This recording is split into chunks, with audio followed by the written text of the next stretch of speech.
In the summer of 1866, the Harrow Plantation became the site of an act so extreme it stunned even men who had survived the war. Silas Harrow, the master who once bragged he could outlast emancipation itself, executed every enslaved person still trapped on his land. Quietly, quickly, without a witness left alive to contradict him. Or so he believed. By dawn the next morning, 200 armed freemen stood in a perfect ring around his estate, cutting off every road, every exit, every hope of slipping back into the world that once protected him. Harrow stepped onto his balcony expecting obedience, but what came instead would erase his family's name from the county records. How did one night of absolute control end with an entire community declaring war on a single plantation? And what detail inside that house made those freemen refuse to leave? Before we go any further, comment where in the world you are watching from and make sure to subscribe, because tomorrow's story is one you don't want to miss. The dawn broke cold over the valley, turning the Mississippi sky the color of old bruises. I stood outside the community hall we'd built from scavenged timber, watching men unload crates from a Union supply wagon. Coffee, flour, seed corn for spring planting, simple things that felt like promises of something permanent. "Isaac, careful with that one," I called to young Thomas, who'd taken my name when freedom came. He steadied a crate of medical supplies before it could tip. The driver, a white man with tired eyes, handed me the manifest. "You'll sign?" I took the pencil. My signature still looked crooked. I'd only learned to write 2 years back, but it was mine. That mattered. "Freemen's Cooperative," I read aloud as I signed. "Established 1865. The driver nodded and drove off without conversation. Most white folks still didn't know what to make of us. The war ended. The proclamation came. But the world hadn't shifted the way the papers said it would. Men like Silas Harrow still walked these roads like they owned the very air. I'd escaped Harrow's plantation in the winter of 1864, slipping away during a supply run to Vicksburg, left behind 12 souls who couldn't make the journey. That weight never left my shoulders. "Isaac!" Samuel Ricks came running down the road, stumbling over his own feet. His shirt hung torn at the shoulder. Mud caked his trousers up to the knees. I caught him before he fell. "Samuel, slow down." What happened? He couldn't catch his breath. His whole body shook. "The Harrow place," he gasped. "Isaac, I was there last night, working late in the stables. I heard screaming." The morning cold suddenly felt colder. "Tell me exactly what you saw." Samuel's eyes wouldn't focus. "Master Silas, he don't accept it's over. He been saying for weeks that the proclamation don't mean nothing, that it's all temporary, that things will go back." He swallowed hard. "Last night, he gathered everyone in the yard, all 12 who stayed after you left. He said he was going to show them what happens to runaways, what happens to those who believe in false freedom. Samuel, he shot them, Isaac, all of them, one by one." The words hit like fists. I steadied myself against the wall. "You certain?" I hid in the hayloft, watched through the slats, didn't come down till near midnight. Then I ran. I called for Marcus and Joshua, 2 veterans who'd served with the colored troops, told them to gather anyone willing to ride with us. Within the hour, 8 men stood ready. We carried no weapons except what we needed for digging graves. The road to Harrow's plantation stretched 5 miles through country that hadn't changed since before the war. Abandoned fields lay fallow, their soil exhausted from decades of cotton. Outbuildings sagged like old men too tired to stand. The world was rotting here, but it hadn't died yet. It clung on with fingernails dug deep into the dirt. Nobody spoke as we rode. What was there to say? We all knew men like Silas, men who couldn't accept that their world had ended, who'd rather burn everything than admit they'd lost. The plantation appeared through morning mist, like something from a fever dream.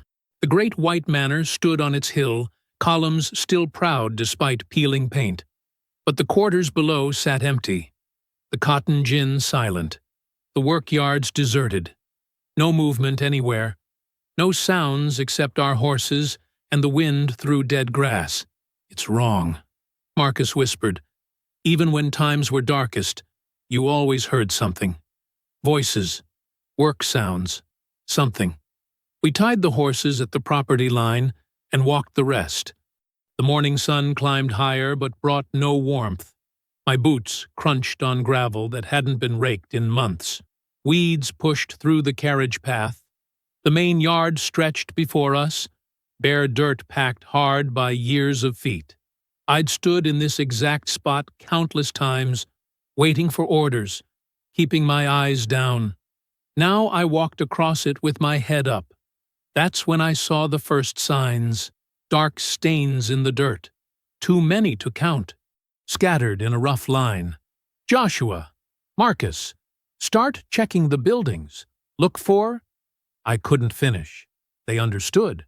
We spread out across the property. Every step revealed more evidence. Drag marks leading toward the fields. A torn piece of cloth I recognized as Martha's headscarf. A child's shoe. The afternoon wore on. We found 3 bodies in the cotton shed, wrapped in canvas like they were cargo. Found 2 more in the old barn. The rage built in my chest until I thought my ribs would crack. These were people I knew. People I'd left behind. The sun began its descent, painting the sky orange and red. Blood colors. I stood in the yard trying to decide our next move when I heard it. A sound from the abandoned wash house near the quarters. So faint, I almost missed it. I walked slowly toward the dilapidated structure. The door hung crooked on broken hinges. Inside, old tubs sat covered in dust and spider webs. The floorboards groaned under my weight. There, again, breathing, shallow and frightened, coming from beneath the floor. I knelt down slowly, pressing my ear to the warped boards. The breathing stopped, like whoever hid below was holding their breath. "It's Isaac," I said quietly. "Isaac Dunbar. You're safe now." A long moment of silence, then a voice, cracked and barely human. "Isaac?" I found a gap between 2 boards where the wood had rotted through, wedged my fingers into the space, and pulled. The board came free with a groan that sounded too loud in the dying light. "I'm going to get you out," I said, keeping my voice steady. "Just hold on."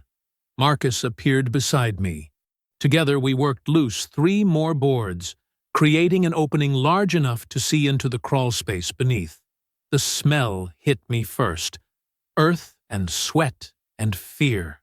Lydia lay curled on her side in the dirt, her dress torn and filthy.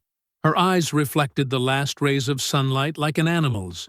She'd been the midwife on this plantation for 20 years, brought half the children in the county into this world, black and white alike. Now she looked half dead herself. "Can you move?" I asked. She nodded, but when she tried to lift herself, her arms gave out. I climbed down into the crawl space, had to crouch low to fit. Marcus passed me a canteen, and I held it to Lydia's lips. She drank in desperate gulps. "Slow," I said. "Small sips." Her hands shook when she reached for the canteen herself. I noticed her fingernails were broken and bloody. She'd clawed at the earth down here, trying to dig deeper when the killing started. "They came 2 nights ago," she whispered. Her voice sounded like stones grinding together. "Not just Master Silas. Other men. White men in fine clothes. I was in the main house, cleaning after supper. Heard them talking in the study. What did they say? That the proclamation wouldn't last. That President Johnson was soft on Reconstruction. That if enough planters stood firm, showed strength, the old order would come back." She closed her eyes. Master Silas kept saying he needed to make an example. That if he let his people walk free, others would get ideas. I felt Marcus's hand on my shoulder. A warning to stay calm. "The other men promised him protection," Lydia continued. Said the local authorities wouldn't interfere. Said certain judges would look the other way. They called it restoring proper civilization. The words settled in my chest like lead. I helped Lydia sit up, then lifted her as gently as I could. She weighed almost nothing. Marcus and I passed her up through the opening. Then I climbed out after. The other men had gathered in the yard. When they saw Lydia, their faces went hard. Joshua turned away, his jaw working. Samuel just stared at the ground. "We need to move," I said. "Before Silas realizes she's gone." We fashioned a makeshift stretcher from canvas and carried Lydia to the horses. The ride to Thomas and Ruth Mayfield's cottage took an hour. Lydia drifted in and out of consciousness the whole way. When she was awake, she mumbled fragments, names of the dead, scraps of the conversations she'd overheard, prayers that went nowhere. The Mayfield cottage sat a mile north of the main settlement, hidden by a stand of oak trees. Thomas met us at the door before we could knock. He'd already heard something was wrong. News traveled fast in our community. "Lord, have mercy," Ruth breathed when she saw Lydia. "Bring her inside. Quick now." Ruth Mayfield ran the closest thing we had to a proper household. Her cottage had real glass windows and a stone hearth. She cleared her own bed and helped me lay Lydia down, then sent Thomas to heat water. "Everyone else outside," Ruth said firmly. "Give her space to breathe." I stayed. Ruth didn't argue. While Thomas prepared soup and Ruth gathered blankets, Lydia slowly came back to herself. Her eyes focused. Her breathing steadied. Ruth washed her face and hands with gentle efficiency. "Tell me what you remember," I said quietly. Lydia stared at the ceiling beams. Master Silas gathered everyone in the yard just after sunset. He was dressed in his old Confederate uniform, had it cleaned and pressed like he was going to a dance. Her voice stayed flat, empty of emotion. He said the war changed nothing, that we were still his property by the laws of God and nature, that Abraham Lincoln was a tyrant, and his proclamation was void. Ruth's hands stilled on the washcloth. He said he was going to demonstrate what happens to runaways, to those who believed in false freedom. He meant you, Isaac. Said you poisoned the others with ideas of escape. Lydia's eyes finally met mine. Then he started shooting. One by one. Made everyone watch. When Martha tried to run, he shot her in the back. The room went silent except for the fire crackling. "I ran to the wash house," Lydia continued. "Knew about the loose boards from years of doing laundry. Crawled under and pulled them back in place. Stayed there while the shooting went on. While the screaming stopped. While Master Silas's men dragged the bodies away." Thomas appeared with a bowl of soup. His hands shook as he passed it to Ruth. "How many men helped him?" I asked. 4, maybe 5. I couldn't see clear from where I hid, but I heard their voices after, congratulating him, saying other planters would follow his example, saying this was just the beginning. Ruth helped Lydia sit up enough to take some soup. The older woman managed 3 spoonfuls before exhaustion pulled her back down. "She needs rest," Ruth said. "Proper rest." I nodded and stood. Outside, full darkness had fallen. The other men sat around a small fire, their faces tight with barely controlled rage. But more people had arrived while we were inside. I recognized families from the settlement, churchfolk, farmers who'd bought their freedom before the war. Word was spreading. Thomas Mayfield, the one I'd named Young Thomas after, stood talking quietly with a group of veterans. When he saw me, he walked over. "More coming," he said simply. "Riders went out to spread news. By morning, the whole county will know what Harrow did." I looked past him to the growing crowd. Lanterns bobbed in the darkness as more people arrived. I heard low voices, saw the glint of metal that might have been weapons. "We're not letting this disappear," Thomas continued. "Not this time. Too many times we've buried our dead in silence. Too many times we've swallowed rage because speaking up meant death." He met my eyes. "That world's supposed to be over, Isaac. That's what the war was for. Movement at the edge of the firelight caught my attention. A group of men emerging from the tree line. They moved with military precision. Veterans, clearly. Each one carried a rifle. I counted 15, 20. More behind them. One stepped forward. I recognized him, Jackson Price, sergeant in the 58th U.S. Colored Infantry. Fought at Milliken's Bend. Lost 2 fingers at Fort Pillow. "Isaac Dunbar," he said, his voice carrying authority. "We heard what happened. We're here to make sure it gets answered for." More men appeared from the darkness. Some I knew. Most I didn't. They gathered in silence, their faces hard in the lamplight. By midnight, more than 30 stood in the Mayfield yard. I stepped forward, trying to find words that would calm the situation before it became something none of us could control. But Jackson Price spoke first. "The whole county knows by morning," he said. "Question is, what happens when they do?" I woke to the sound of boots on earth. Dozens of them, moving in rhythm.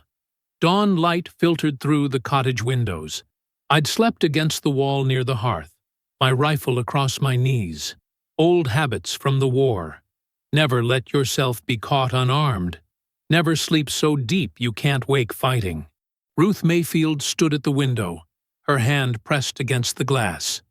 "Isaac," she said quietly, "you need to see this." I stood, my back protesting after a night on the floor. Through the window I saw movement in every direction. Men emerging from the tree line, more coming up the road. They moved with purpose, organizing themselves into groups. I stepped outside. The sight stopped me cold. Nearly 200 men filled the clearing and the woods beyond. They'd arranged themselves in rough formations, some clustered near the road, others taking positions along the ridge that overlooked the Harrow Plantation. Veterans directed the placement with hand signals and low commands. This wasn't a mob. This was something organized. Jackson Price approached, his rifle slung over his shoulder. "Word spread faster than we expected," he said. "Families came from 3 counties over. Every man here knows what Silas Harrow did. Every man here is ready to see justice done." I looked past him to the gathering. Recognized faces, farmers who'd bought their freedom, church deacons, blacksmiths, carpenters, men who'd spent their whole lives avoiding trouble, now standing armed in the early light. "This isn't how we should—" "Should what?" Jackson cut me off. His voice stayed level, but carried an edge. "Should wait? Should hope the authorities care? Should let another massacre slip into silence?" He shook his head. "We fought a war, Isaac. Wore the uniform. Bled for this country. We're not asking permission to defend our own." Thomas Mayfield emerged from the cottage behind me. "Lydia's awake. Says she needs to talk to you." I found her sitting up in bed, Ruth helping her sip water. The older woman's eyes were clearer now, though pain still lined her face. "They're planning something," she said before I could speak. "All those men out there. I can feel it. They want justice, same as me. Justice or revenge?" She held my gaze. "There's a difference, Isaac." "I know." "Do you?" Lydia set down the water cup. "Because I heard what Master Silas's friends said. They wanted him to make an example. Show what happens when freed people get ideas above their station." Her voice hardened. "If your people burn down that manor with everyone inside, you prove them right. You become exactly what they say you are."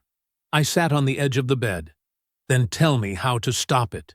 You can't stop rage, but you can direct it." She leaned forward despite Ruth's protest. "Master Silas kept records, a ledger. I saw it myself when I cleaned his study. Names of everyone involved in his conspiracy, dates of meetings, promises made, everything written down in his own hand." "Where?" "Hidden panel behind his desk. Left side, 3rd board from the floor." She gripped my arm with surprising strength. "Get that ledger. Make those names public. Let the law handle them properly. That's how you prevent this from becoming slaughter on both sides. Ruth helped ease Lydia back against the pillows. She's right. Evidence like that changes everything. I stood. If I can get to it. You will, Lydia said.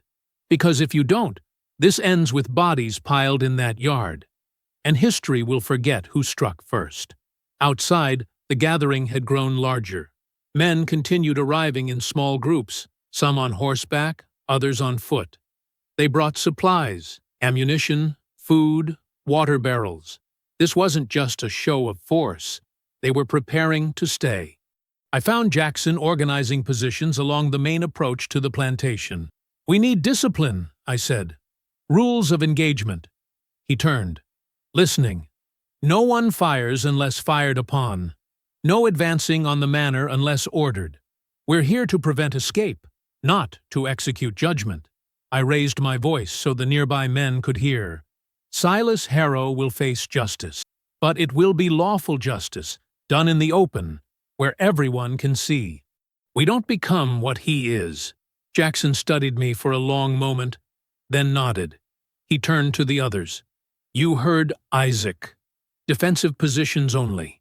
Anyone breaks discipline answers to me personally. The men moved with new purpose. They established clear lines, a perimeter that encircled the plantation at a distance but didn't threaten immediate assault. Veterans took command of each section, organizing watches and supply distribution. By mid-morning, we had effective control of every approach to the Harrow property. No one could leave without passing through our positions. That's when Silas appeared. He walked onto the manor's second-floor balcony, like a lord surveying his domain. Still wore his Confederate uniform, pristine and pressed. Behind him, armed men took positions at the windows. I counted at least 15. Silas gripped the balcony rail and surveyed the assembled freemen. When he spoke, his voice carried across the yard with practiced authority. This is illegal assembly, he announced. You are trespassing on private property. I am ordering you to disperse immediately. Jackson started to respond, but I raised a hand, stepped forward so Silas could see me clearly. We're not leaving, I called back. Not until you answer for what you did. What I did. Silas's laugh carried no humor. I exercised my rights as a property owner. Those people were mine by law and custom. The fact that some northern aggressor signed a paper doesn't change divine order. Murmurs ran through our lines.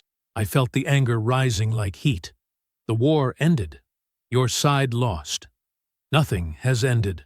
Silas leaned forward. You think you're free? You think a proclamation changes what you are? I have friends, powerful friends, men who understand that civilization requires hierarchy. They're watching this right now. They're waiting to see if you'll prove yourselves worthy of consideration, or if you'll prove we were right about your kind all along. Your friends helped you murder 12 people, I said. We have a witness. We have testimony. You'll stand trial. Trial! Silas gestured to the men behind him. These are members of the Order Committee for Civic Restoration, respected citizens of this county. They're here to maintain peace against your unlawful aggression. The authorities will support us, not you. One of the men flanking Silas raised his rifle slightly. A clear threat. Our lines tensed. I heard weapons shifting, men taking better positions. Stand down, I called to our people. Hold your positions. Silas smiled. Still taking orders. Some things never change. I started to respond. Started to keep the situation from igniting. Then I heard the shot. A single crack that split the morning air. It came from somewhere to my left. Couldn't tell if it was one of ours or one of theirs. Didn't matter. The sound triggered chaos. Men dove for cover. Someone on the balcony fired back. Then another shot. Another. Within seconds, volleys erupted from both sides. Bullets tore through the morning air, splintering wood, kicking up dirt. I dropped behind a water trough as the world exploded into violence. Around me, men scrambled for position. The careful discipline we'd established shattered in an instant. Jackson Price appeared at my side, blood running from a cut on his temple. "Who fired?" I shouted over the gunfire. "Does it matter now?" He was right. It didn't matter. The shot had been fired. The standoff had collapsed. Both sides were committed. The war had begun. The air smelled like gunpowder and torn earth. I pressed myself against the water trough as bullets snapped overhead. Around me, men scrambled in every direction. Some dragged wounded companions. Others returned fire blindly. The careful positions we'd established were collapsing into confusion. "Stop firing!" I shouted. "Hold your positions!" My voice disappeared into the chaos. Another volley erupted from the manor's windows. Wood splintered from a nearby wagon. Someone screamed. Jackson Price crawled toward me, keeping his head low. Blood still ran from the cut on his temple, mixing with sweat and dirt. "We need to pull back," he said. "Get organized before this becomes a slaughter." I nodded. "Pass the word. Fall back to the tree line. Keep low. No more shooting, unless they advance." Jackson moved among the nearest men, relaying orders through hand signals and urgent whispers. The message spread through our scattered lines. Men began retreating in groups, covering each other's movement. Some dragged supply crates. Others rolled water barrels ahead of them for protection. I waited until the closest fighters had withdrawn, then scrambled backward toward the woods. Bullets kicked up dirt where I'd been crouching moments before. My chest burned. My hands shook. But I kept moving. The tree line offered better cover. Men gathered behind thick trunks, fallen logs, and natural depressions in the earth. Veterans from the colored troops immediately began organizing defensive positions. They'd done this before, fought real battles against real armies. This chaos was familiar to them. "Count heads," I ordered. "Make sure everyone made it back." While they worked, I studied the manor. Silas's men had stopped shooting. They remained visible in the windows, rifles ready, but weren't advancing. They had the stronger position. Stone walls, elevated sight lines, limited approaches. They could afford to wait. Thomas Mayfield appeared at my side, breathing hard. "3 men hit," he reported. "Nothing fatal. Couple grazes, 1 shoulder wound. Ruth's tending them at the cottage." "Good."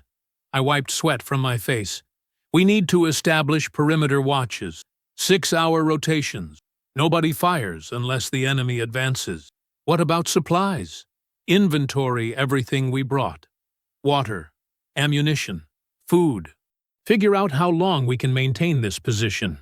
Thomas nodded and moved off to organize the count. Jackson joined me behind a thick oak. The blood on his temple had dried to a dark crust. "This is what Silas wanted," he said quietly. "He baited us into shooting. Now he can claim we're the aggressors. Maybe." I studied the manor's dark windows. Or maybe someone on our side got trigger-happy. Either way, we're committed now. So what's the plan? We hold position. We wait. We don't give him excuse to call this a rebellion. Jackson's jaw tightened. Some of these men didn't come here to wait. I knew he was right. I could feel it in the air. The anger that had brought 200 men to this place wasn't satisfied with a standoff. They wanted action. They wanted justice. Or revenge. The line between the two was getting harder to see. As afternoon shadows lengthened, we established something resembling order. Men created barricades from whatever materials we had. Overturned wagons, stacked barrels, piled stones. Supply lines formed, passing ammunition and water from the rear positions to the forward sentries. Someone organized a cooking area deep in the woods, far enough back that smoke wouldn't draw fire. I made my way to the Mayfield cottage to check on Lydia and the wounded. Ruth met me at the door. Her apron was stained with blood, but her hands were steady. "Everyone's stable," she said. "The shoulder wound needs proper doctoring, but I cleaned it best I could." "Thank you." Inside, Lydia sat propped in a chair near the window. She looked stronger than this morning, though pain still lined her face. "I heard the shooting," she said when I entered. How bad? Could have been worse. We pulled back before it escalated. I sat across from her. Tell me more about this ledger. Lydia's eyes sharpened. Master Silas kept it locked in his desk, but the real hiding spot was behind the desk itself. Left side, third board from the floor. Press the corner and it swings open on a hinge. What kind of information? Names, dates, promises. Her voice hardened. I cleaned that office for years. Sometimes he'd leave papers out, forget I could read. I saw correspondence from judges, merchants, plantation owners from 3 counties. They were planning something larger than just the Harrow property. They wanted to create, what did they call it? Zones of traditional governance. Places where emancipation wouldn't apply? My stomach tightened. That's treason. That's ambition. Lydia leaned forward. Those men think they can rebuild the Confederacy piece by piece, county by county. And they think if they're quiet enough, careful enough, the federal government won't notice until it's too late. The ledger proves this? In Silas's own handwriting, detailed records of every meeting, every agreement, every promise made. She held my gaze. That's why you can't just burn the manor down. That ledger is the only thing that proves this conspiracy reaches beyond one mad plantation owner. I stood and moved to the window. The manor sat dark against the fading light. Somewhere inside those walls, evidence existed that could reshape everything. I'll need to get inside, I said. Not tonight.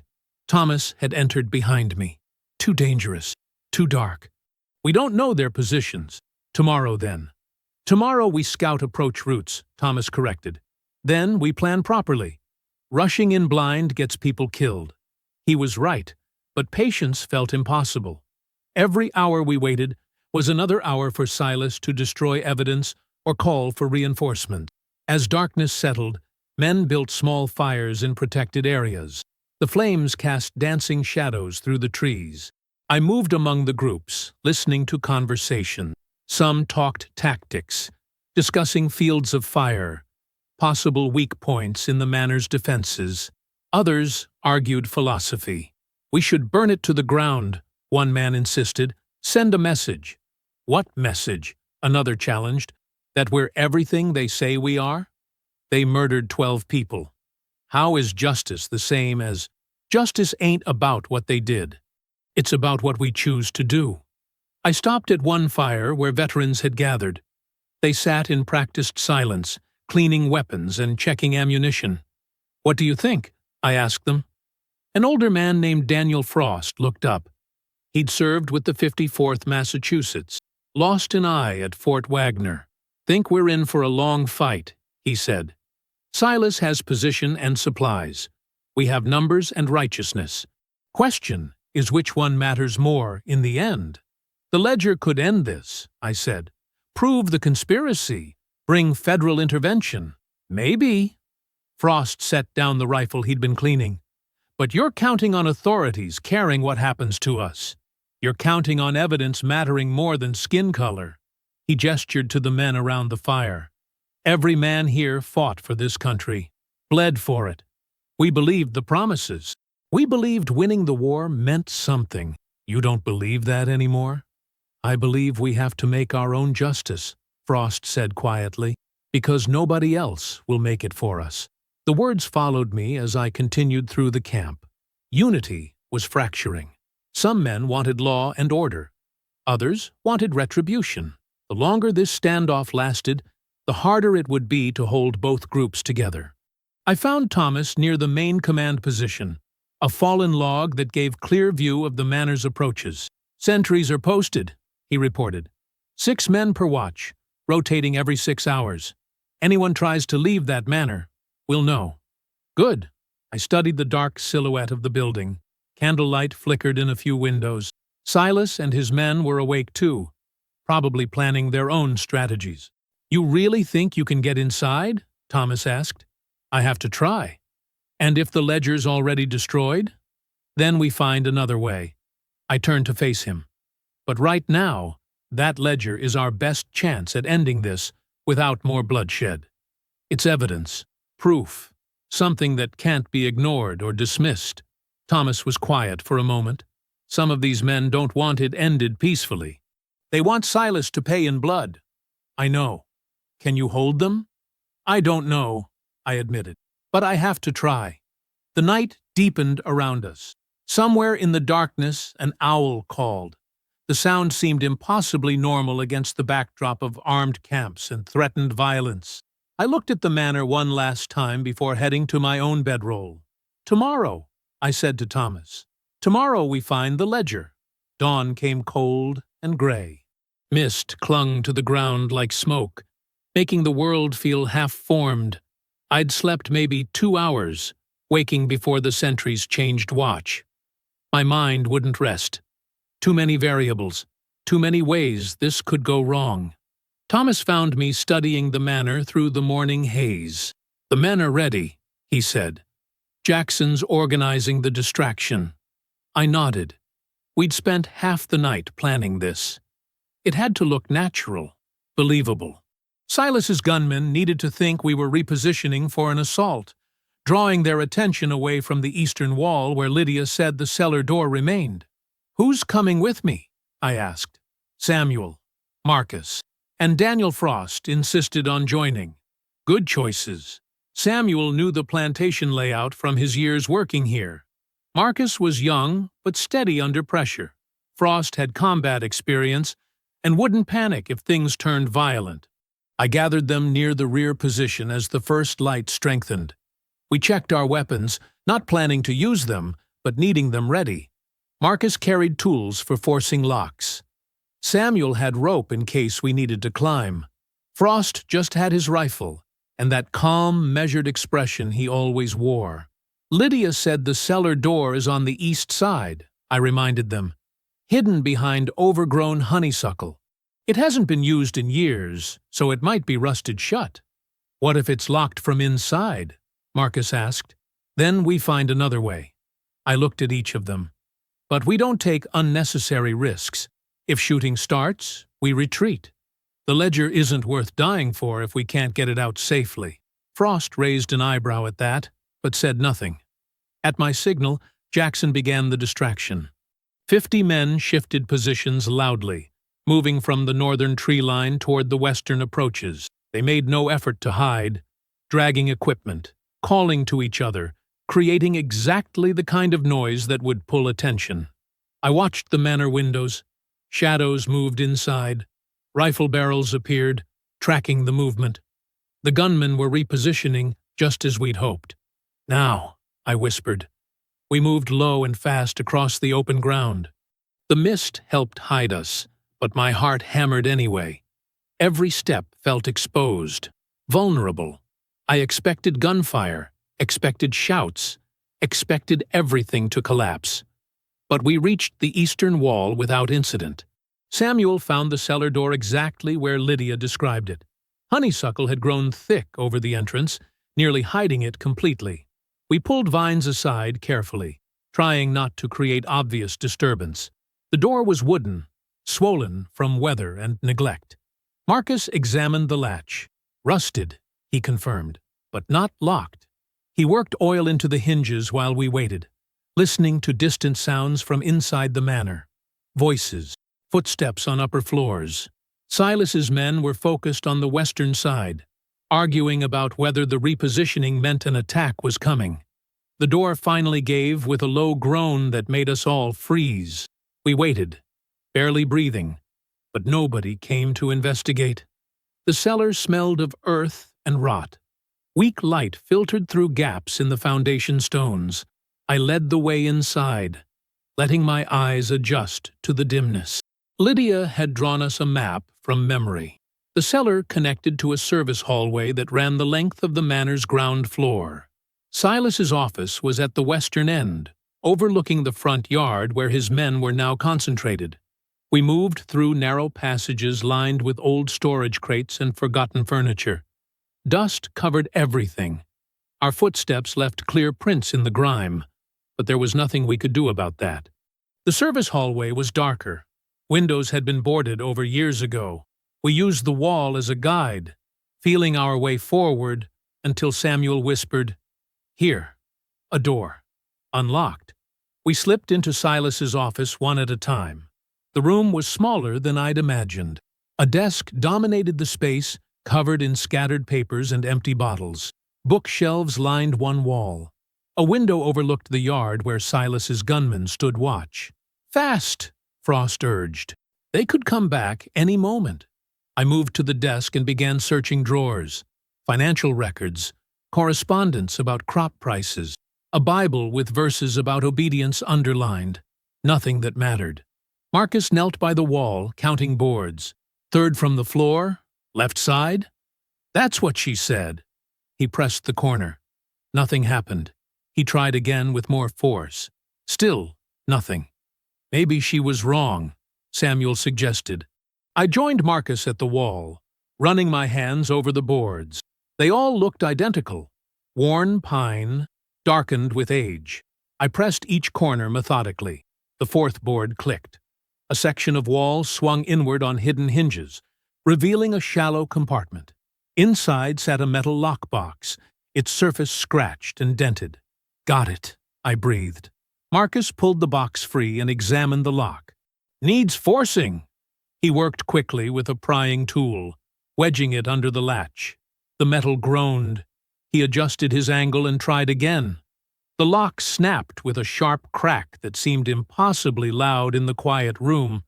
Inside the box lay a leather-bound ledger. I opened it carefully. Pages filled with neat handwriting. Names I recognized. Judge Brennan, Merchant Collins, plantation owners from across 3 counties. Dates of meetings, promises of financial support, plans for what they called restoration zones, details about intimidation tactics, legal maneuvers, and coordinated resistance to federal authority. "This is it," I said. "This proves everything." Footsteps sounded in the hallway outside. We froze. The footsteps passed. A door slammed somewhere deeper in the manor. Voices argued about ammunition supplies. "We need to leave," Frost said. "Now." I tucked the ledger inside my shirt and buttoned my jacket over it. Marcus replaced the lockbox in the compartment and swung the wall panel shut. We couldn't hide that we'd been here. The broken lock would reveal that immediately, but maybe we could buy a few hours before discovery. We retraced our path through the service hallway. The cellar entrance seemed farther away now, every shadow a potential threat. My hand stayed near my pistol. "Behind us," someone shouted. The office door opened. A man's voice called out in alarm. "Run!" I ordered. We sprinted through the cellar, no longer caring about stealth. Footsteps pounded above our heads. More shouting. They knew we were inside. Samuel reached the exterior door first and threw it open. Bright daylight flooded in, temporarily blinding. We stumbled out into the overgrown honeysuckle. Gunfire erupted from the manor windows.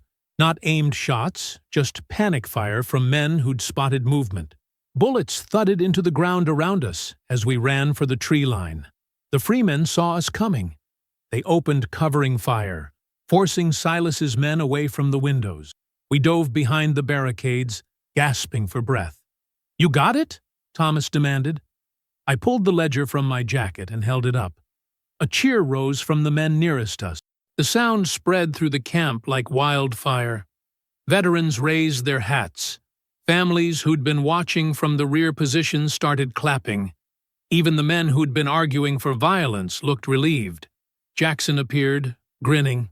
"Let me see." I opened the ledger and showed him the first page of names. His grin faded into something harder, more determined. "This changes everything," he said. "This ends it," I corrected. "We take this to the Union Provost Marshal. Let federal authorities handle the conspiracy. We did what we came to do." Thomas brought water and we passed it around, while men gathered to glimpse the ledger. I let them look. They needed to see it. Needed to know their stand here had accomplished something real. By midday, the camp had transformed. The anger and frustration from yesterday had shifted into something closer to celebration. We had evidence. We had proof. We had a path forward that didn't require more bloodshed. I sat with the ledger in my lap, planning the journey. The nearest Union garrison was 2 days' ride north. I'd leave tonight, travel under darkness to avoid Silas's allies on the roads. "We'll hold position until you return," Thomas said. "Make sure Silas doesn't escape. Keep discipline," I reminded him. "No attacks, no provocations. Just hold the perimeter." "Understood." Lydia emerged from the Mayfield cottage, steadier on her feet now. She looked at the ledger, then at me. "That book cost 12 lives," she said quietly. "Make sure it counts for something." "I will." As afternoon settled into evening, I prepared for departure. A good horse, supplies for the journey, the ledger wrapped in oilcloth to protect it from weather. Men gathered to see me off, their faces lit by the setting sun. This was it, the moment that would determine whether justice or chaos prevailed. I mounted the horse and looked back at the camp one final time. 200 men who'd risked everything for the promise of a better world.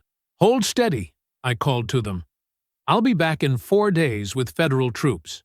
They cheered again, raising fists in solidarity. I turned the horse north and rode into the gathering darkness, carrying evidence of conspiracy tucked safely against my chest. The late afternoon sun cast long shadows across our camp as I gathered the escort group. 5 men I trusted completely, veterans who'd survived battles far worse than this standoff. We needed to move quickly, but we also needed to move smart. "Thomas, you'll lead while I'm gone," I said, spreading a rough map across a supply crate. "Keep rotating sentries. No one fires unless fired upon." "Understood." Thomas studied the map, his finger tracing the route north. "How long before you reach the garrison?" 2 days hard riding. Maybe 3 if the roads are bad." I marked the position of the Union outpost. 4 days total, including the return journey with federal troops. Jackson approached, carrying saddlebags already packed with dried meat and hardtack. "Horses are ready. Fresh shoes, full grain bags." "Good." I examined the supplies he'd assembled. "We'll travel light. No campfires. Sleep in shifts." The escort team gathered around. Marcus, Samuel, and 3 others named David, Joseph, and William. All former soldiers. All men who understood that this journey carried more weight than any single battle. "The ledger stays with me," I explained, patting the oilcloth-wrapped book secured inside my jacket. "If something happens to me, Marcus takes it. If something happens to both of us, Samuel carries it forward. Everyone understand?" They nodded. "Nothing's going to happen," Marcus said. "We'll move too fast for trouble." I hoped he was right. We spent the remaining daylight organizing provisions. Food enough for a week in case we encountered delays. Extra ammunition, though I prayed we wouldn't need it. Medical supplies, bandages, laudanum, needle and thread for stitching wounds. Everything carefully distributed across the horses to balance the weight. Frost appeared with a weatherproof satchel for the ledger. Better protection than oilcloth alone? I transferred the book carefully, making sure the leather binding suffered no damage. The pages inside contained more than just names and dates. They contained proof of conspiracy, evidence of systematic evil, the key to unraveling everything Silas and his allies had built. "This satchel stays on my person at all times," I told the group. "I sleep with it. I eat with it. If I need to dismount, it comes with me." "Bit precious about a book," David commented. "That book is the only reason we're not already dead," I replied. "Treat it accordingly." As evening approached, families began gathering near the horses. They brought small gifts, extra food, a carved wooden cross for protection, letters to be delivered to relatives in northern towns. An older woman pressed a bundle of herbs into my hand. "For strength on the road," she said. I thanked her and tucked the herbs into my coat pocket. Lydia emerged from the cottage, walking steadier now. She studied the packed horses, then looked at me with eyes that had seen too much death. "You'll make it," she said. It wasn't a question. It was a command. "I will. Those men in that book, they've been untouchable for years, Decades, some of them. This is the first time anyone's had proof of what they do. I know. Don't let them take it from you. I promised I wouldn't. By full dark, everything was ready. We'd depart 3 hours before dawn, using darkness to slip past any watchman Silas might have posted on the roads. The horses stood saddled and waiting. The supplies were secured. The route was memorized. I tried to sleep, but couldn't. My mind kept circling the journey ahead, imagining every possible complication. Broken wheels on remote roads, hostile patrols, weather delays, 1,000 small disasters that could prevent us from reaching the garrison in time. The satchel lay beside me, the ledger's weight somehow reassuring. I'd positioned my bedroll near the center of camp, surrounded by trusted men. 4 sentries rotated through the night watch, their footsteps a constant rhythm in the darkness. Around midnight, I finally drifted into uneasy sleep. The explosion threw me from my blankets. For a moment, I couldn't process what had happened. My ears rang. Smoke filled my lungs. Men were shouting, running, grabbing weapons in the confusion. "What was that?" someone yelled. "The bridge!" Another voice, higher with panic. "The eastern bridge is burning!" I scrambled to my feet, automatically reaching for the satchel. It wasn't there. My hand found only empty ground where the leather bag had been. I dropped to my knees, searching frantically through scattered blankets and overturned supplies. Nothing. "The ledger!" I shouted. "Has anyone seen the satchel?" Around me, chaos continued. Men rushed toward the eastern perimeter, where flames lit the sky. The explosion had been massive, loud enough to wake everyone, bright enough to turn night into day for a few terrible seconds. Thomas appeared through the smoke. "Isaac, we need—" "The ledger's gone," I cut him off. "Someone took it." His face went pale. "Are you certain?" "It was right here." I gestured at the empty space beside my bedroll. Right beside me when I fell asleep. Marcus joined us, his face streaked with ash. "The bridge is completely destroyed. They used enough powder to drop the whole center span into the river." "When did it happen?" I demanded. "Maybe 10 minutes ago. The explosion woke everyone at once. 10 minutes. Someone had stolen the ledger and then detonated the bridge to create the perfect distraction. By the time we realized what had happened, they'd have a significant head start." "Did anyone see anything?" I asked the gathering crowd.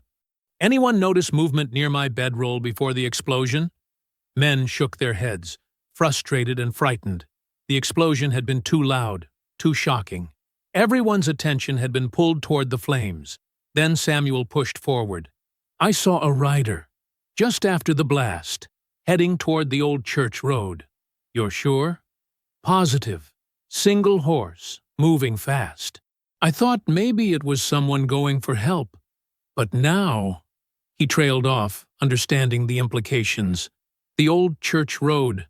That route led northwest, winding through pine forests toward abandoned homesteads. A rider who knew the terrain could disappear into those woods and emerge miles away in any direction. I grabbed my pistol and hat. "How many horses do we have ready?" "Most are still saddled from your planned departure," Jackson reported. "But Isaac, we don't know where." "I'm not letting that ledger disappear," I said. "Not after everything we've done to get it." Thomas gripped my shoulder. "The bridge is gone. Even if you recover the book, we're trapped here now. The western routes are all controlled by Silas's allies." He was right, and I hated him for it. The eastern bridge had been our only guaranteed safe exit. Without it, we were surrounded by hostile territory on 3 sides and the river on the 4th. Silas had effectively caged us. As if summoned by my thoughts, a voice boomed across the yard. "Attention, trespassers!" Silas stood on the manor balcony, illuminated by lamplight behind him. He held a speaking trumpet, his voice amplified and distorted. "You came here seeking justice. You came here with threats and weapons. You came here believing the old order was finished." He paused, letting his words echo. "But you were wrong. The bridge that brought you here is now ash. The roads that might have saved you are watched. The evidence you thought would protect you is gone. You are surrounded, outnumbered, and out of time. Men around me shifted nervously. Some raised their rifles toward the manor, but I signaled them to hold fire. You have one chance to survive, Silas continued. Disperse. Return to your homes. Accept that the world you imagine cannot exist. Do this, and you will be permitted to leave with your lives. And if we refuse? Thomas shouted back. Silas's laugh carried across the yard, cold and certain. Then none of you leave at all. He disappeared back into the manor, leaving us in darkness broken only by the dying flames from the bridge. I walked toward the eastern perimeter, needing to see the destruction with my own eyes. The bridge had been old, but solid, built decades ago to span the river at its narrowest point. Now it was nothing but twisted timbers and smoke. The river rushed below, swollen from recent rains, too deep to ford, too fast to swim. We were truly trapped. Dawn began breaking, pale light spreading across the camp. Men gathered in small groups, their faces showing the same fear I felt. The triumph from yesterday had evaporated. The hope we'd carried had turned to ash, just like the bridge. I stood at the river's edge, watching smoke rise from the ruined crossing. Somewhere out there, someone carried the ledger, our only proof, our only weapon, our only chance at real justice. Behind me, the camp waited for orders I didn't have. The third day of the standoff had begun, and for the first time, I didn't know how we'd survive it. I couldn't stand there watching smoke rise forever. The ledger was out there, moving farther away with every minute I spent, frozen by the riverbank. "Corporal Boone!" I called out. Elijah Boone emerged from the gathered crowd.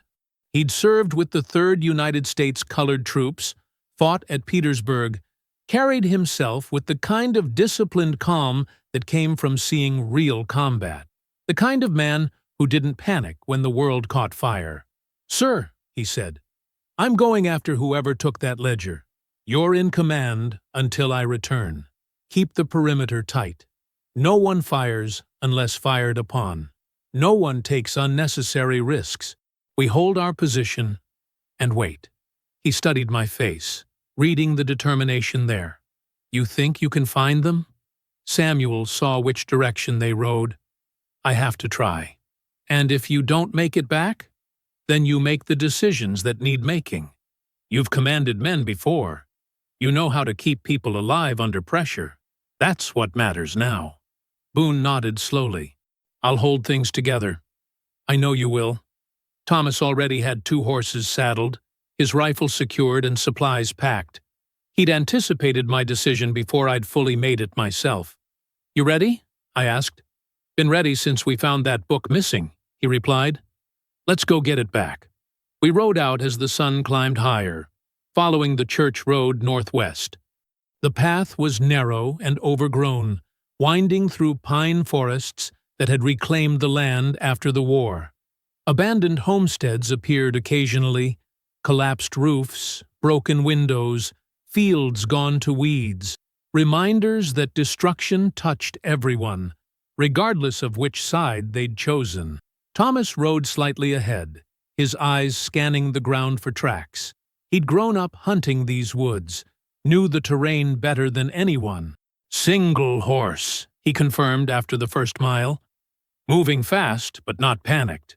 Whoever took the ledger knew exactly where they were going." "How far ahead?" 2 hours, maybe 3. They've got a good lead, but they're not pushing the horse to exhaustion. That tells me they're confident they won't be followed. We pushed our own horses harder, eating up the distance. The forest grew thicker around us, shadows deepening despite the midday sun. Every 100 yards, Thomas would dismount and check the tracks, making sure we hadn't lost the trail. Around noon, the trees opened into a clearing. An old church stood at the center, its white paint peeling, and its steeple listing slightly to one side. The building had been abandoned years ago, windows boarded up and doors hanging crooked, on rusted hinges. A single horse stood tied to the churchyard fence. Thomas and I dismounted quietly, approaching with weapons drawn.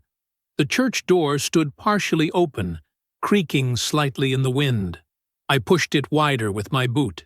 Inside, light filtered through gaps in the boarded windows, creating bars of illumination across dusty pews. A figure sat in the front row, back to us, completely still. "Don't move," I said, raising my pistol. The figure turned slowly.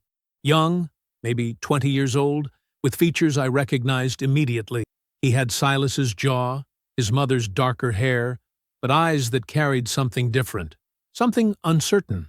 "You're Isaac Dunbar," he said. Not a question. "Daniel Harrow," I replied, recognizing him from brief glimpses at the manor. "Where's the ledger?" He reached slowly into a satchel beside him and withdrew the book, holding it up where I could see it clearly. The leather binding was undamaged, pages intact. "I took it," Daniel said. "I blew the bridge. I created the distraction." "Why?" "Because my father's going to get everyone killed." He set the ledger on the pew beside him. "Yours and ours both. He's convinced himself this war is winnable, that the old world will rise again if he just sheds enough blood. But it won't. The war is over. The world has changed. He's the only one who can't see it."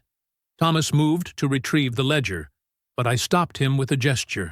Something about Daniel's voice, the exhaustion in it, the genuine desperation, made me pause. "If you believe that," I said, "why steal our only evidence? Why trap us at the plantation?" "I didn't steal it to destroy it." Daniel stood slowly, hands visible and empty. "I stole it to stop him from burning it first. My father knows that book exists. He's been searching his office for days, tearing through drawers trying to find where he hid it. If you'd left with it this morning, he would have ambushed you on the road. More killing, more death. I couldn't let that happen." "So you blew the bridge and trapped 200 people instead?" "I blew the bridge to buy time, to make him think he'd won, so he'd stop planning desperate attacks." Daniel's hands shook slightly. "I don't expect you to understand. I don't expect you to forgive me. But I'm trying to end this before everyone dies." Thomas finally spoke up. "Why should we believe anything you say? You're Silas Harrow's son." "I know what my father is," Daniel said quietly. "I've known my whole life. I've watched him treat human beings like property, watched him justify cruelty with scripture and law. I've listened to him rant about the natural order and how emancipation violated God's design, and I've hated every word of it." He picked up the ledger and held it out toward me. "Take it. Use it however you plan to use it. But first, let me tell you something else. My father built an armory, a hidden room beneath the manor's east wing, packed with weapons and ammunition. He's been stockpiling for months, preparing for exactly this kind of standoff. He has enough firepower to hold out for weeks, maybe longer." I took the ledger, checking quickly to make sure all pages remained intact. Everything appeared untouched. "Where exactly is this armory?" Thomas asked. "Access through the old root cellar. There's a false wall behind the preserve shelves. He's got rifles, pistols, powder kegs, everything he thinks he needs to outlast you. Why tell us this? Because if you try to storm the manor without knowing about it, he'll slaughter you." Daniel's voice cracked slightly. "And I won't have that on my conscience too. I won't be responsible for more death just because I was too much of a coward to betray my own father."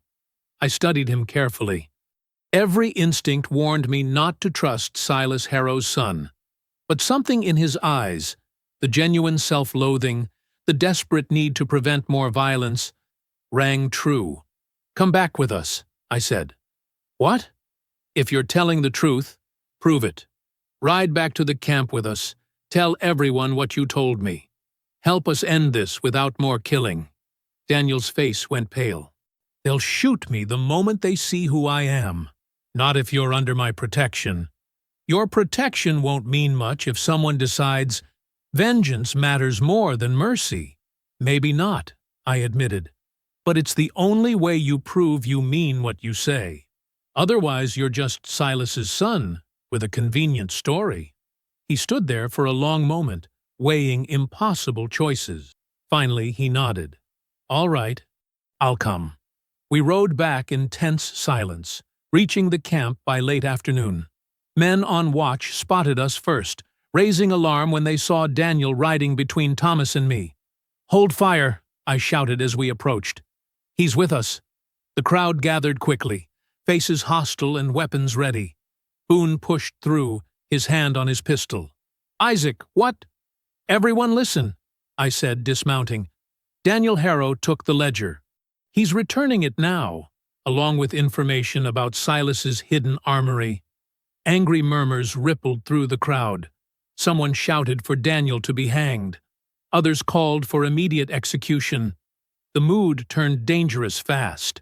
I held up the recovered ledger, silencing them. This is what matters. This is what we came for. Daniel could have destroyed it.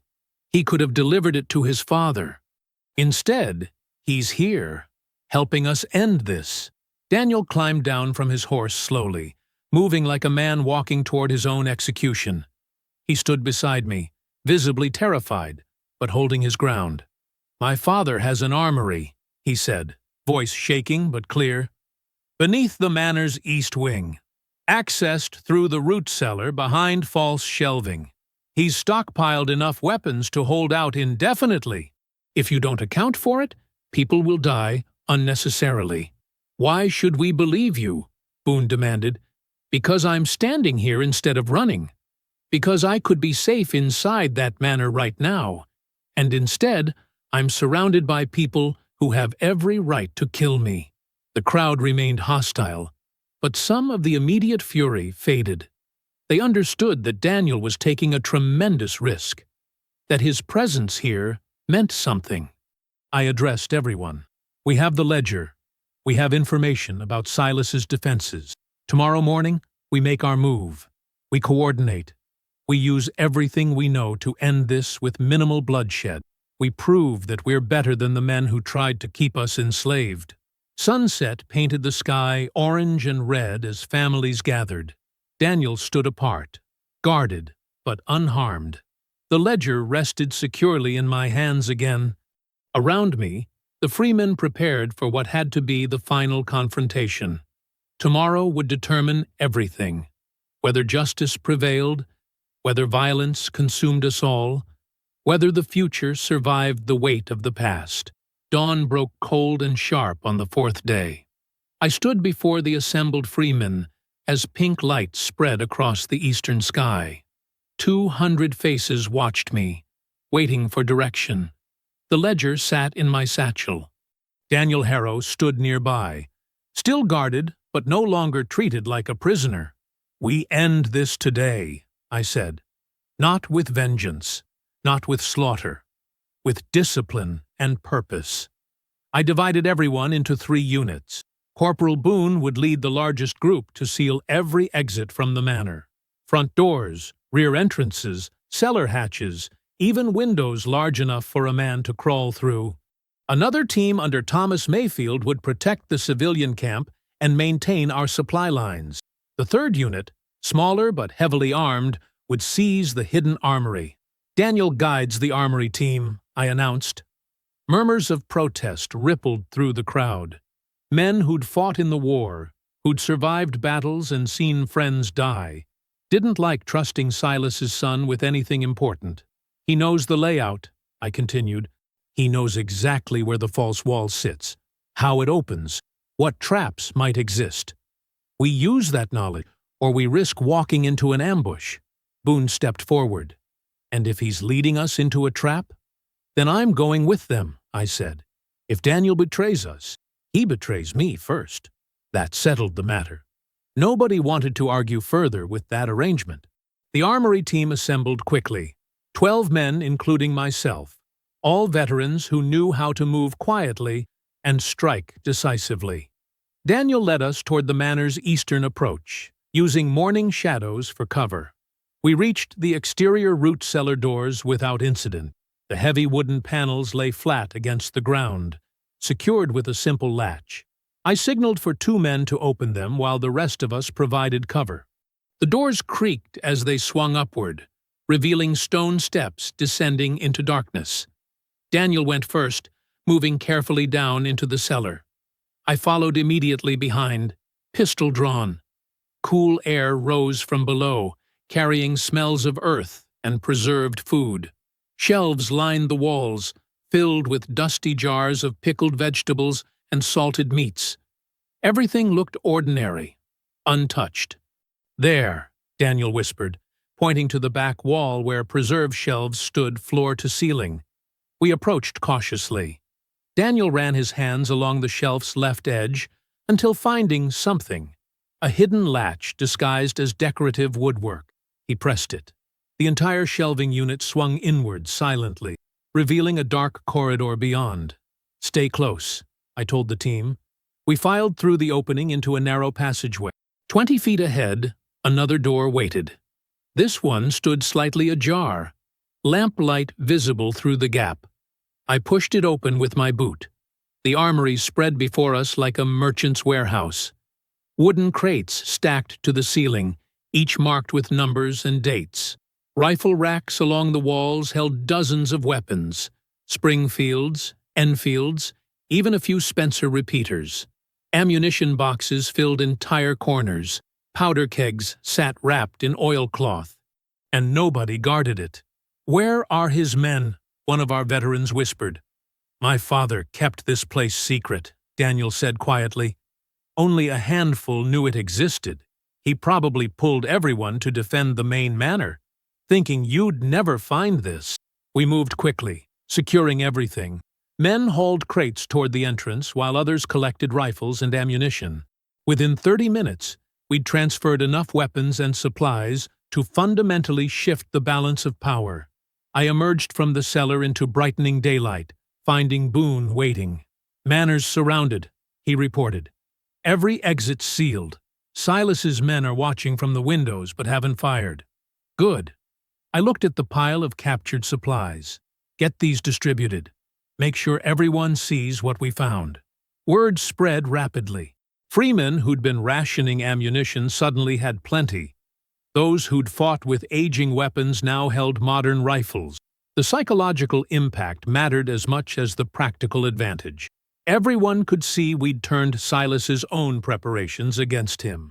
By mid-morning, I stood in the manor yard with a speaking trumpet borrowed from a steamboat captain who'd joined our cause.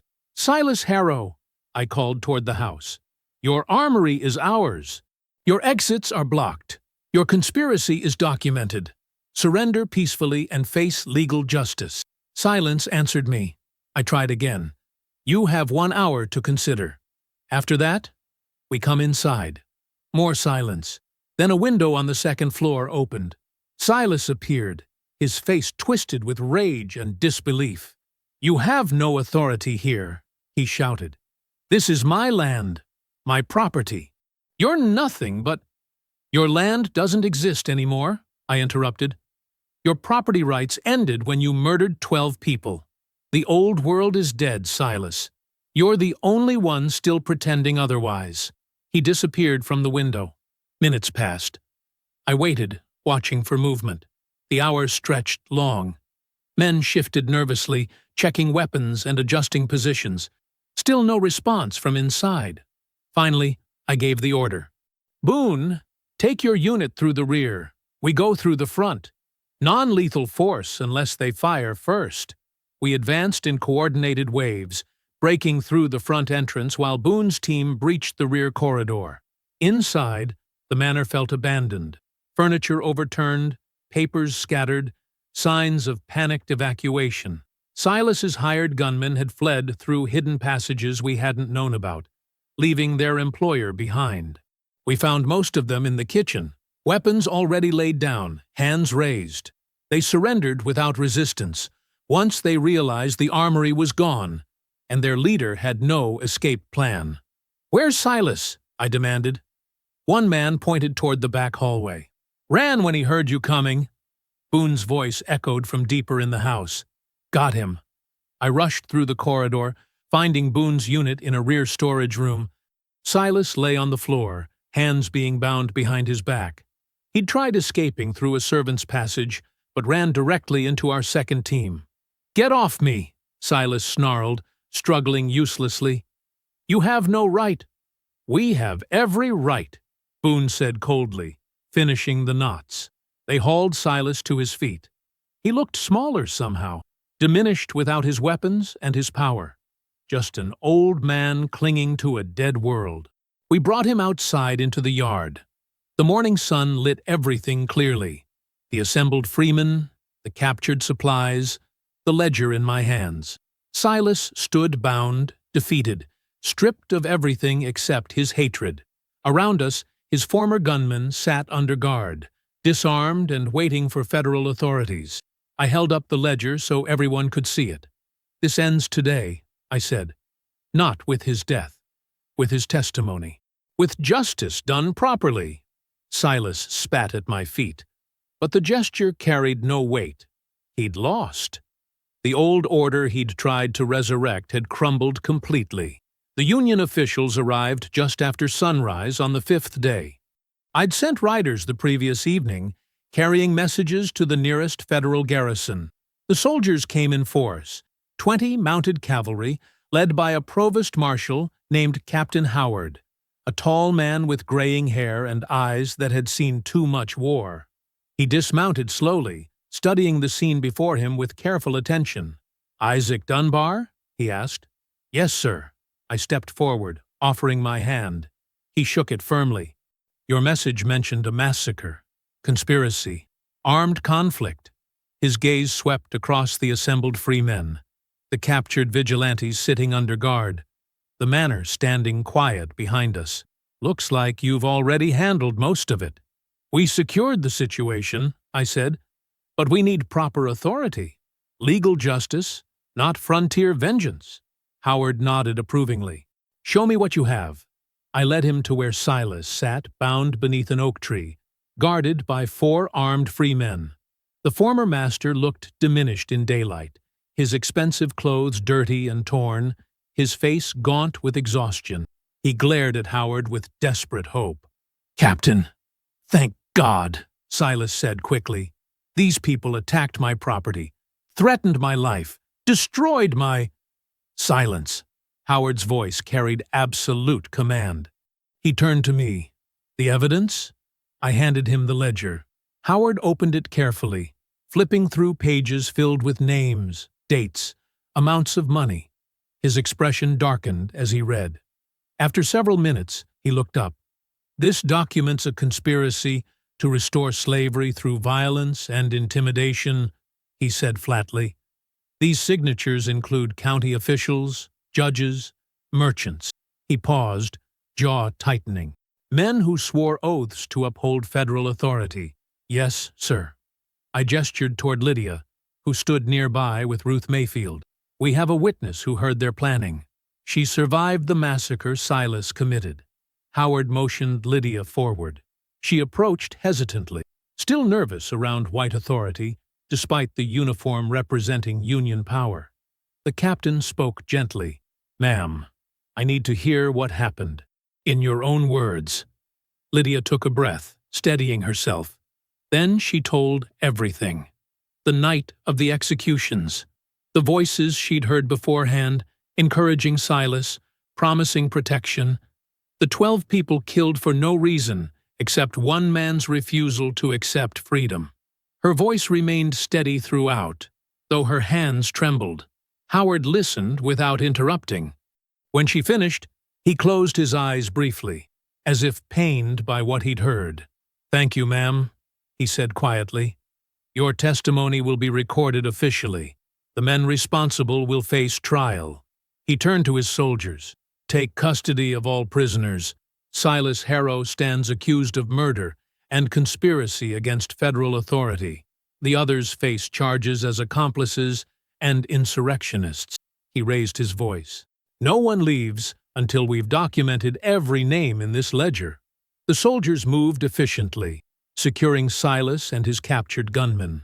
More riders were dispatched to arrest the co-conspirators named in the ledger. Howard established a temporary command post in the manor yard, beginning the careful process of recording evidence. Throughout the morning, Union officials interviewed witnesses. Freemen described the standoff, the gunfire, the recovery of the ledger. Thomas Mayfield showed them the destroyed bridge. Corporal Boone detailed the armory's contents.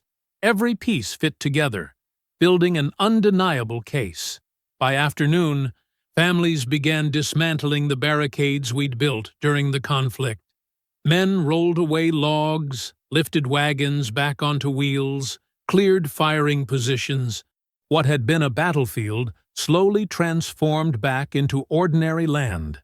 Children played cautiously near the edges where their parents worked, reclaiming space that violence had temporarily stolen.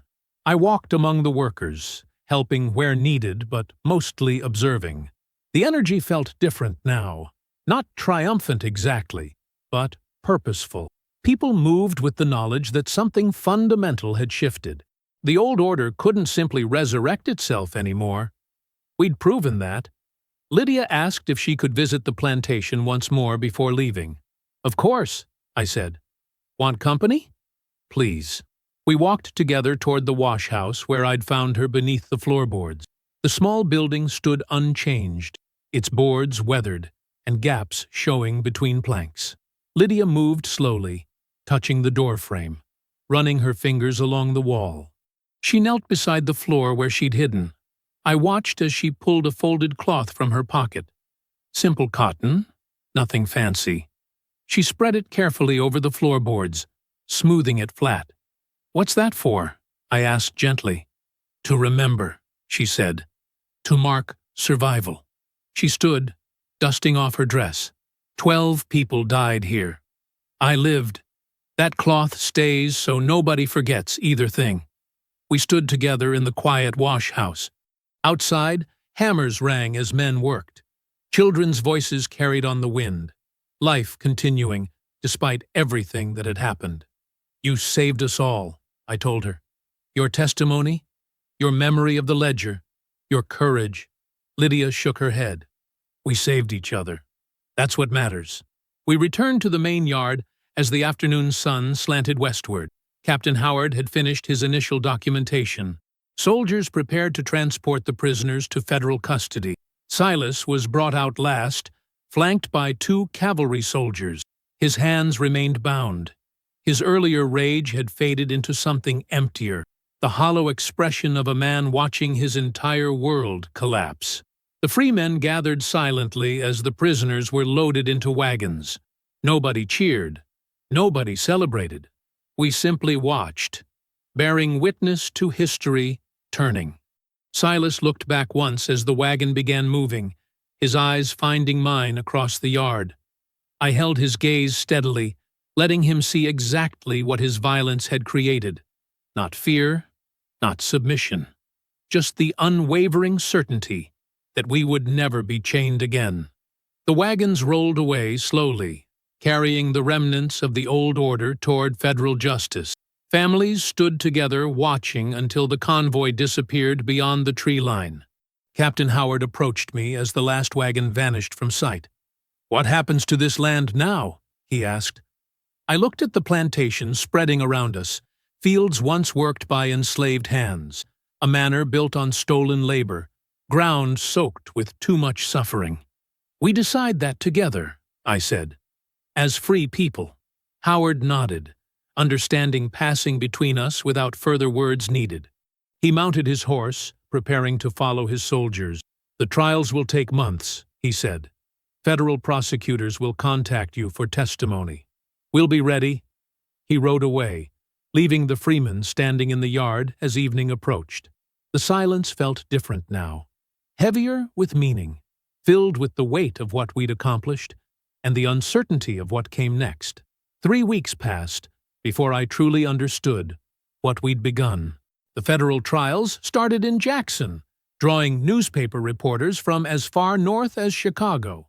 Every day brought new revelations as the ledger's contents were read aloud in courtroom testimony. Names that had seemed untouchable. Judges, merchants, landowners now faced public scrutiny and criminal charges. The conspiracy Silas had imagined would restore the old world, instead destroyed what remained of it. But I wasn't in Jackson. I was here, on land that had once represented only suffering, watching it transform into something entirely different. The cooperative farm took shape slowly, carefully. We'd voted on the structure during a community meeting held in the Mayfield's barn. Every freed family in the region invited, every voice given equal weight. The decision was unanimous. The Harrow Plantation would become collectively owned land, worked by those who chose to participate. Profits shared according to labor contributed. I stood in the main field on a cool October morning, watching 20 men and women prepare the soil for winter wheat. They worked in organized rows, turning earth that enslaved hands had once been forced to cultivate. But these workers sang while they labored. They rested when tired. They owned the fruit of their effort. Thomas Mayfield approached from the western edge, wiping sweat from his brow despite the mild temperature. "The irrigation channels are cleared," he reported. "Should be ready for spring planting." "Good work." I watched the field crews a moment longer. How many families signed on for next season? 43 so far. More coming once harvest proves successful. Thomas grinned. "Never thought I'd see the day when Harrow land fed free people." "Neither did I admitted. Movement near the old overseer's house caught my attention. Lydia emerged carrying a wooden crate filled with glass bottles and cloth bandages. She'd spent the past 2 weeks transforming that building, once a place where punishments were planned and cruelty organized, into a community clinic. I walked over to help her unload the supplies. "More donations from the Methodist Church," she explained, setting the crate on a newly built porch. "Medicines, clean fabric, even some surgical tools." She smiled tiredly. "We're becoming legitimate." The clinic occupied 3 rooms. The main space held an examination table, shelves for supplies, and chairs for waiting patients. A smaller room served as Lydia's office, where she kept medical records and met privately with families.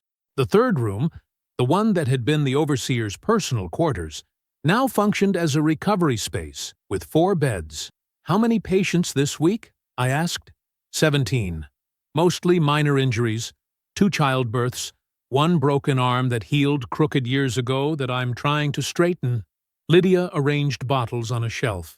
"People are starting to trust that care doesn't come with a price they can't afford." She'd established a simple system. Those who could pay, did. Those who couldn't contributed labor to the cooperative or helped maintain the clinic. Nobody was turned away, regardless of circumstances. "You've built something important here," I told her. Lydia paused, looking out the window toward the fields. "We all have." "That's what makes it strong." A rider approached from the eastern road, one of the young men serving as messenger between the cooperative and town. He dismounted quickly, handing me a folded letter. "From Captain Howard," he said. "Came through the federal post this morning." I opened it carefully. Howard's handwriting was precise and professional. "Mr. Dunbar, the trials proceed successfully. 17 conspirators have been convicted thus far, with sentences ranging from 5 to 20 years federal imprisonment. Silas Harrow's trial begins next month. Daniel Harrow's testimony has proven invaluable. His cooperation and evident remorse have convinced prosecutors to grant him immunity in exchange for continued assistance. Your presence will be required for testimony during the 2nd week of November.